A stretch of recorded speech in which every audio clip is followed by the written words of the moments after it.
ప్రతి ఏడాది వందల సంఖ్యలో చిత్రాలు విడుదలవుతూనే ఉంటాయి. అయితే కొన్ని చిత్రాలు సక్సెస్ బాట పడితే మరికొన్ని ఫ్లాప్ అవుతుంటాయి. ముఖ్యంగా టాలీవుడ్ ఇండస్ట్రీలో హిట్ అయిన చిత్రాల కంటే ఫ్లాప్ అయిన చిత్రాలే ఎక్కువ.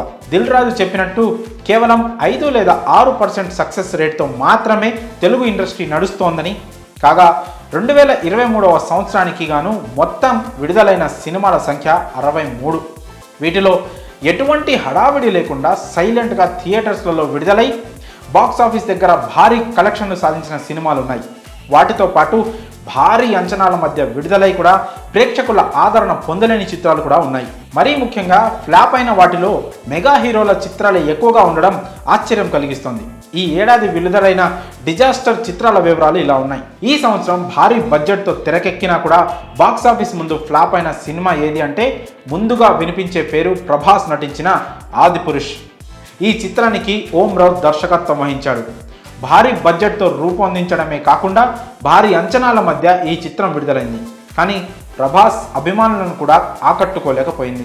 పైగా రామాయణం థీమ్తో రూపొందించిన ఆదిపురుష్ విడుదలైన తర్వాత పలు వివాదాల్లో కూడా చిక్కుకుంది. దీంతో ప్రభాస్ అభిమానులు ఈ చిత్రంతో చాలా నిరాశ చెందారని చెప్పి తీరాల్సిందే. ఇక ఆ తర్వాత డిజాస్టర్ స్థానం మెగాస్టార్ చిరంజీవి నటించిన భోళా శంకర్కే దక్కుతుంది. టాలీవుడ్ సీనియర్ యాక్టర్ మెగాస్టార్ నటించిన చిత్రం అంటే సహజంగానే భారీ ఎక్స్పెక్టేషన్స్ ఉంటాయి. కానీ భోళా శంకర్ చిత్రం విడుదలైన మొదటి రోజునే బోల్తా కొట్టింది. చెప్పాలంటే ఈ చిత్రం చిరుకు పెద్ద చేదు అనుభవాన్ని మిగిల్చింది. ఇంకా డిజాస్టర్ లిస్ట్లో అక్కినేని వారి వారసుడు అఖిల్ నటించిన ఏజెంట్ చిత్రం కూడా యాడ్ అయింది. ఈ చిత్రం ఆడియన్స్ను ఏ మాత్రం ఆకట్టుకోలేకపోయింది. పైగా ప్రొడ్యూసర్తో పాటు మిగిలిన వారు కూడా ఈ చిత్రం కారణంగా భారీ నష్టాలను చవిచూశారు. ఇక సమంత లీడ్ రోల్లో నటించిన శాకుంతలం సినిమా గురించి అయితే ప్రత్యేకంగా చెప్పనక్కర్లేదు. అసలు దీని గురించి టాక్ కూడా నడవలేదు. దీని వలన కూడా ప్రొడ్యూసర్లు భారీగా నష్టపోయారని చెప్పి తీరాలి. ఇక మాస్ మహారాజా రవితేజ విషయానికి వస్తే ఈ హీరో నటించిన రావణాసుర, టైగర్ నాగేశ్వరరావు చిత్రాలు అతిపెద్ద డిజాస్టర్గా మిగిలిపోయాయి. ఈ క్రమంలో మెగా హీరోల చిత్రాలైతే పోటీ పడి మరీ ఫ్లాప్ల బాట పట్టాయి.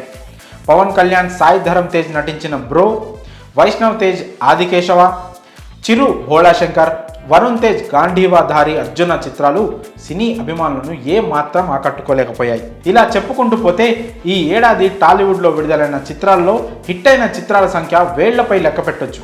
ఒక రకంగా టాలీవుడ్ ఇండస్ట్రీ ఈ సంవత్సరం హిట్స్ కంటే ఫ్లాప్ చిత్రాలని ఎక్కువ చూసిందని చెప్పాలి. మరి ఈ డిజాస్టర్ చిత్రాలపై మీ అభిప్రాయాలను కామెంట్స్ రూపంలో తెలియజేయండి.